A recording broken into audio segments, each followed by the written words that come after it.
All right, cut the intro. Cut the intro. Let's now get real. Let's now get real. So this scenario that we're now in. So um so where we're in right now. Okay, let me just make this a little bit smaller so you can see it. There we go. Okay, that's better. All right. So the scenario that we're not in right now is basically it's great that we're not here right now. It's a must win for Nigeria. So let's give the standard. So Nigeria, of course, they beat Lesotho 2-1, and shockingly, South Africa. Shout out to all my South African people there. Don Sipster, I know my South African people out there. So, Black Seal, everybody. So South Africa, they drew to Zimbabwe 0-0. Both had standing of 0-0. But this is now we now have going into the last day on Tuesday. Nigeria are at home to Benin.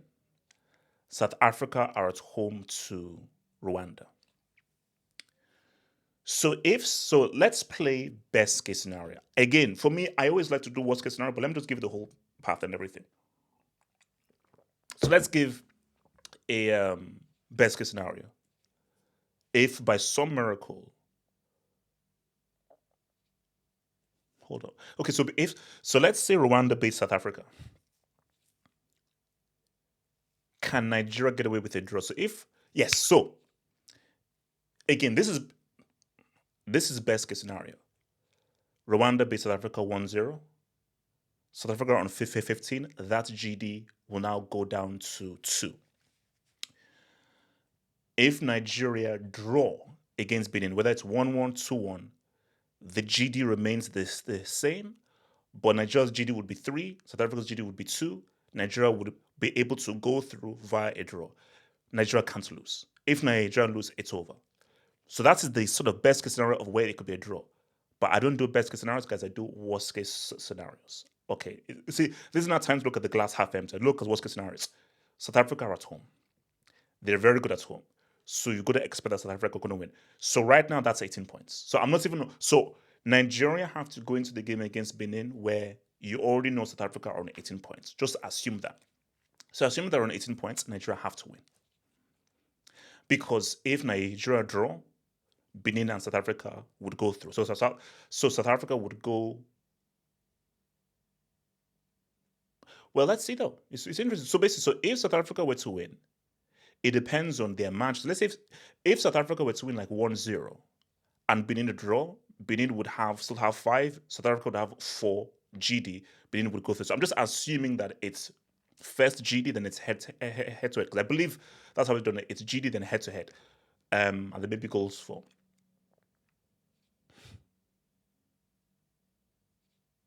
Yeah. Because it's because if you look at we have the same GD as oh no, I'm stupid. No, they're ahead by 1 point. So no, GD just sorry. So here's the thing. So Nigeria have to go to the mentality into that. So let's go to Benin. If you're Benin, this is a great scenario. And this is why I fear. So you have to understand that Nigeria are bad at home. I believe that the reason why Nigeria play in Uyo and not in Lagos or Abuja is because I think of a jinx. Bro, I used to remember growing up in my alternative age. So Nigeria used to be called Oniko Stadium. Oniko Stadium was in Lagos. And bro, we used to get dunked on by Guinea consistently. Shout out to your boy Titi Kamara. And one of the worst days in Nigerian football history was again the AFCON 2000 AFCON. I think Etso and Umboma scored for Cameroon, and Cameroon basically beat us on penalties in Lagos for our own fans. One of the worst days in Nigerian history. And there's a whole Nigeria Ghana as well. So why this is fearful is all the pressures will be on Nigeria. And the last time there was massive pressure on Nigeria at the crib, failed to qualify against Ghana. If you're Benin, the mentality that Benin should have is to go and win that game. Because if you're Benin, so for guys who don't know, South Africa should actually be on 18 points. But because they fielded an ineligible player, they got reprimanded and now they got 3 points taken away, which just opened things up for everybody, specifically giving Nigeria a lifeline and Benin the chance to make that World Cup. Hold up. Benin have never made a World Cup. Correct me if I'm wrong, I don't think Benin have ever made a World Cup. So if you're Benin, you have the chance for history. Because so basically, so if you're South Africa, you want to just go crazy. For basically, you want to score as many goals as possible against Rwanda because South Africa know that. So as long as South Africa win, they're through. Based on Nigeria, Benin facing each other, if South Africa win, they're through either first or they're second. Because if South Africa win, then they're hoping Nigeria do something. Because if South Africa win, they'll believe that they're through. Because I quadruple Nigeria to lose to Benin. I quadruple them. Because so from Benin's point of view, they're like Benin know that if, let's say, they sit back and now just say because if Benin play for a draw, which is always dangerous because you never play for a draw, but if they play for a draw to try to frustrate them, Benin know that worst case scenario, okay, it's a draw, 18 points. South Africa on 18 points. Then so South Africa would need to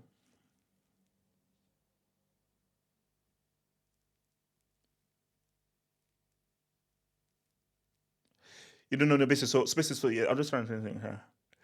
So if Benin were to draw, so Benin would be on GD. So that means South Africa would need to beat Rwanda by 2 clear goals. Yeah, yeah, yeah. Because maybe even 3 clear goals. Because if it's 2 clear goals, then that means the GD would be on 5,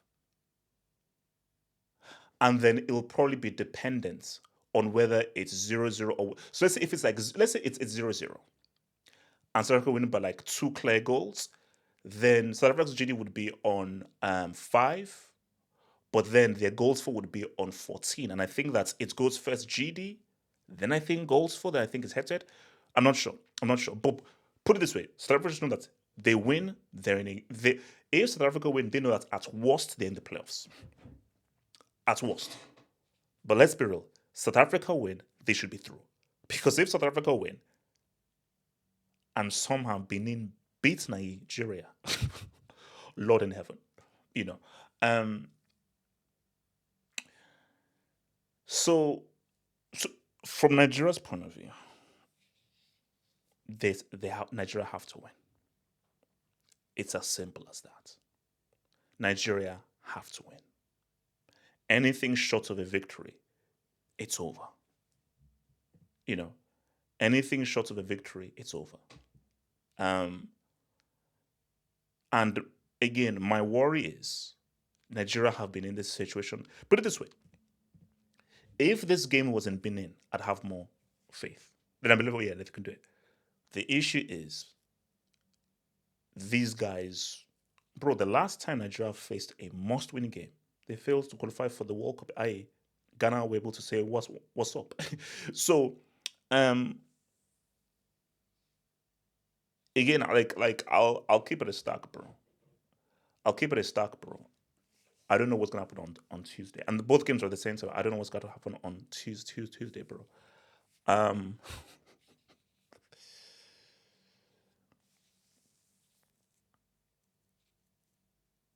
And I may have to go live. I don't want to go live, but actually, I don't even know when I'm going to go live. Nigeria have to basically. Nigeria have to win. Simple as that. Like the water bottle merchants on the night, the water bottle merchant is going to tell these guys that no, you have to win. You have to win. You have to deal with the pressure, deal with everything. You have to win because, guys, whenever I talk about gate, this is what gate is. This is what's getting done. This, we say this is that moment where there's a World Cup ticket on the line, and the embarrassment of not making it 4 years ago, specifically to your neighbors, was wild. And guys, think about this. World Cup ticket on the line, and all you need to do is to win a winnable game at the crib. Anybody would take that. But guys, I'm just dealing in reality. These guys, when they play at the crib, there's no higher pressure than playing in front of Nigerians. This, you know that they will fold. Or I can say that they have folded, bro. The proof is in the pudding. So how should I be confident when they were faced in the same exact scenario at home? All they needed to do was beat Ghana. They lost at home, and the fans rightfully trashed the whole stadium. So Lord only knows if Nigeria don't get it done, what will happen in the African stadium. So see if you're I want to just know what Benin's approach is. Is Benin's approach beat Nigeria, or is Benin's approach sit back and counter and be happy with the draw?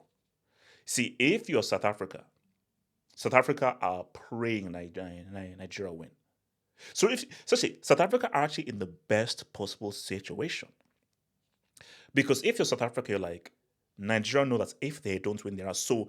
South Africa would be expecting Nigeria to know that it's a must win. And South Africa just know that as long as they take care of business, they didn't. Because really, South Africa are expecting that they finish on 18 points.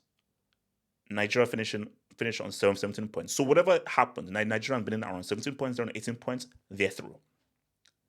They're through. And actually, I don't think South Africa made the World Cup like four years ago. So if you're South Africa, they're in an amazing position because South Africa, they just know that all they need to do is just win. All they need to do is just beat Rwanda, and they're at that World Cup in Trumperica. Because right now it is a ticket to the Trumperica World Cup. You know, it's just, yeah, people say, oh, but what about Canada and Mexico? Canada and Mexico hardly have any games in the knockouts. This is essentially the Trumperica World Cup, and I think it's actually wild that Canada and Mexico have so few games. So it isn't hosted between three countries. It is primarily Trumperica hosting it. We have to wait and see, bro. But again, I'll say it again. For Nigeria, you know what needs to happen. You need to win. And if Nigeria somehow conspire to not beat Benin at the crib, the ledge.